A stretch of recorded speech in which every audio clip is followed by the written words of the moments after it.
सर्वांना नमस्कार. स्वागत आहे आपलं तुझी माझी जोडी या यूट्यूब चॅनलवर. कथेला सुरुवात करण्यापूर्वी आपल्या स्टोरीला लाईक करा, चॅनलला सबस्क्राईब करा आणि बेल आयकॉनवर प्रेस करा, जेणेकरून सगळ्या नोटिफिकेशन्स तुमच्यापर्यंत वेळेत पोहोचतील. सरस्वतीनं आता चंद्रभानला मी मुलांना मारून स्वतःही जीव देईन अशी धमकी दिली आणि चंद्रभान गप्प बसला. त्याचा आता काहीच इलाज चालेना आणि जना त्याला फुगवत म्हणाली, का गप्प बसला तुम्ही? विकून टाकायच्या की तिच्या सगळ्या कोंबड्या. किती माज करते बघितलं का? चक्क तुम्हाला उलटं बोलली. चंद्रभान म्हणाला, नाही, असं नाही करू शकत मी, नाहीतर खरंच ती जीव देईल. मला तिच्या डोळ्यात आज खूप राग दिसला यावेळी. जना म्हणाली, नाटक करते ती काही जीव नाही देणार, आणि दिला तर दिला, तुम्हाला मी आहे की. आणि तो म्हणाला, आणि माझ्या पोरांचं काय? त्यांना कोण सांभाळेल?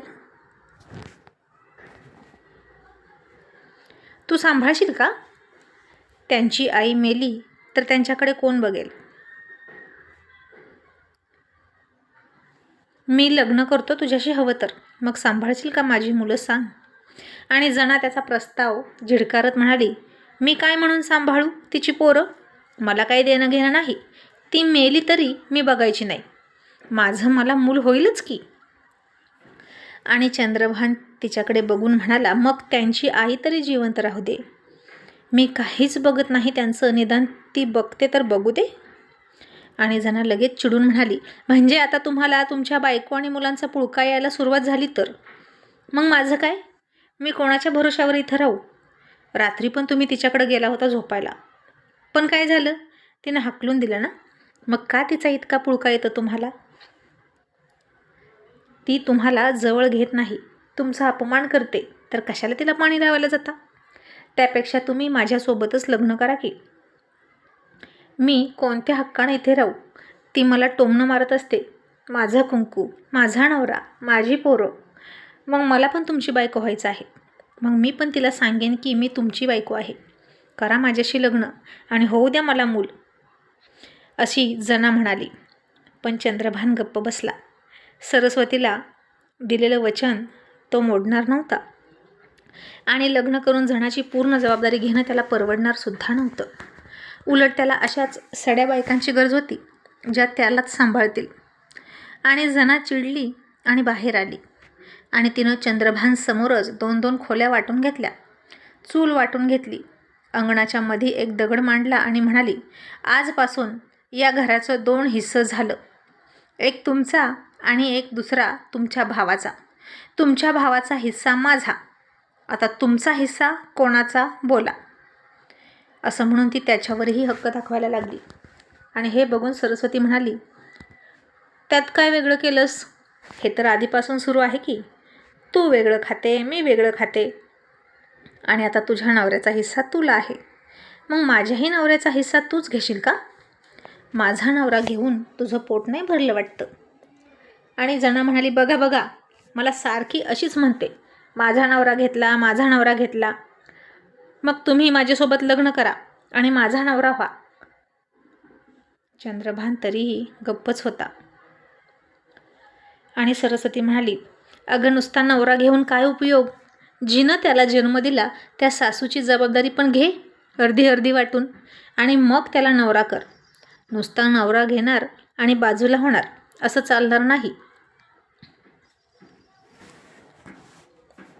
आणि जना म्हणाली, माझा नवरा येईल ना तेव्हा सासू माझ्याकडे येईल. इथं मला वाली नाही कुणीच, त्यानं मला वाऱ्यावर सोडलं आणि मी का कुणाची जबाबदारी घेत बसू? असं म्हणून ती चंद्रभानला म्हणाली, आता जर तुम्हाला माझ्याशी लग्न करायचं असेल तरच माझ्याकडे या, नाहीतर जा तिच्याकडेच.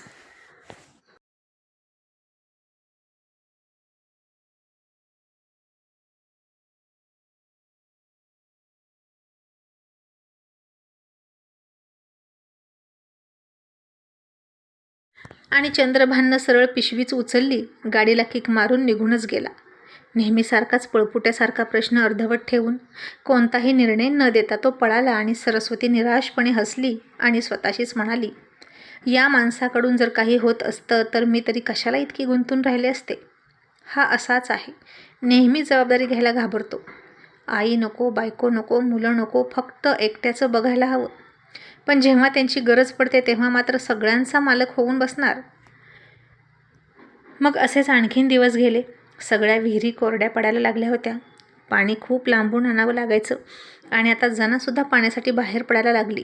काही दिवस याला त्याला पैसे देऊन काम करून घेतलं, पण नंतर तिला स्वतःला बाहेर यावं लागलंच आणि विहिरीवर जायची आणि दुसऱ्यांच्या पुरुषांना हसून बोलायची, डोळे मारायची, पदर पाडायची आणि माझं एवढं पाणी सायकलवर घरी ठेवून या असं काम सांगायची.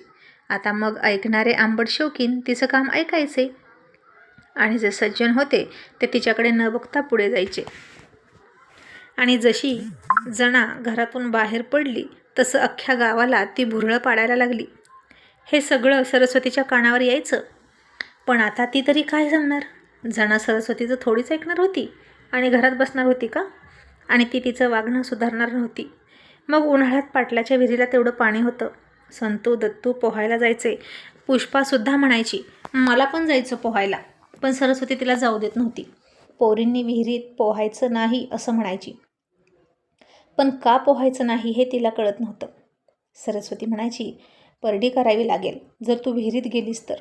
मुलीच्या जातीनं आत उतरायचं नाही, माझं तेवढं ऐक.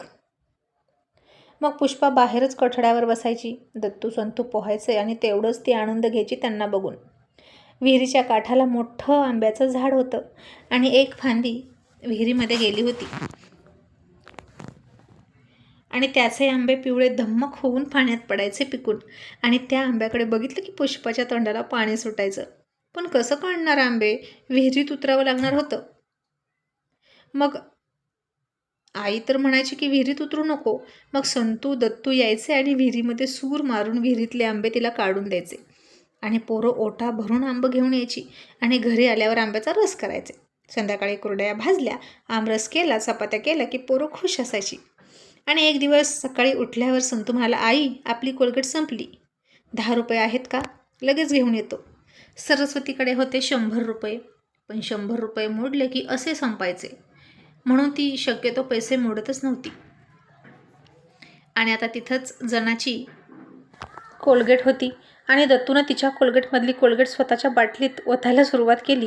हे जनानं बघितलं आणि तिनं गोंधळ घातला सकाळी सकाळी आणि म्हणाली, दत्तू चोर आहे, माझी कोलगेट चोरतो. माझी कोलगेट इतकी संपत नाही, माझी कोलगेट भरून दे, नाहीतर मी गावभर बोंबलून सांगेल की तुझी पोरं चोर आहेत.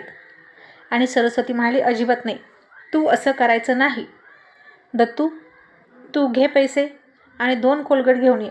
एक तिच्या मड्यावर घाल आणि एक आपल्याला आण. दत्तूनं पैसे घेतले आणि निघाला आणि म्हणाला, आई बटर पण आणू का चहामध्ये खायला? आणि सरस्वती म्हणाली, बरं आण. आणि आता हे असं असतं, एकदा नोट मोडली की ती कधी संपते कळत नाही. मग दत्तू कोलगेट घेऊन आला आणि सरस्वतीनं जनाच्या हातात ती टेकवली आणि जना खूपच तोऱ्यात जुनी आणि नवी दोन्ही कोलगेट घेऊन निघाली. तसं सरस्वतीनं तिचा हात पकडला आणि म्हणाली, आता तुला नवीन मिळाली ना, मग जुनी इकडं दे. आणि सरस्वतीने तिच्या हातातनं ती अर्धी भरलेली कोलगेट हिसकावून घेतली आणि म्हणाली, माझ्या पोरांच्या हिश्श्याचं मी तुला काहीच घेऊ देणार नाही. आणि जना तोंड वाकडं करून म्हणाली, जाता जाता अजिबात मोठ्या मनाची नाही तू. आणि सरस्वती म्हणाली, आणि तू खूप मोठ्या मनाची आहेस नाही का? तुझ्या घरी तू रोज अन्नछत्र चालवते, रोज लोकांना मदत करते नाही का? अगं हातच्या काकणाला आरसा कशाला? साधं सासूला पाणी तरी देतेस का?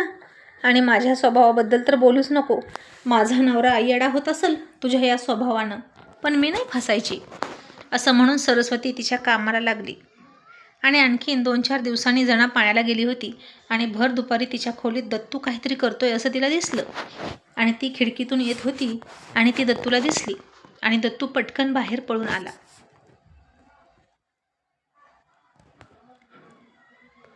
मग आता 2-3 दिवस झालं पोरं रोज दुपारी आईस्क्रीम खायची, गारेगार खायची आणि यांच्याकडे आता रोज पैसे कुठून येतात असा प्रश्न जनाला पडायचा. पण खरं तर सरस्वतीनं त्या आईस्क्रीमवाल्याला सांगून ठेवलं होतं की दादा तुम्ही आला की माझ्या लेकरांना द्या खायला, मी तुमचे पैसे एकदमच देईन. माझी पोरं सगळ्यांच्या तोंडाकडे बघतात हे बरं नाही दिसत. शेवटी मी कमवून कुणासाठी कमावते तर त्यांच्यासाठीच. आणि सरस्वतीचा प्रामाणिकपणा सगळ्यांना माहीत होता आणि सरस्वतीच्या पोरांना तो आईस्क्रीमवाला आईस्क्रीम द्यायचा. आणि मग पोरं खाऊन तृप्त व्हायची आणि दुसऱ्याच्या तोंडाकडे बघत नव्हती आणि त्यात जनाच्या पण तोंडाकडे बघत नव्हती.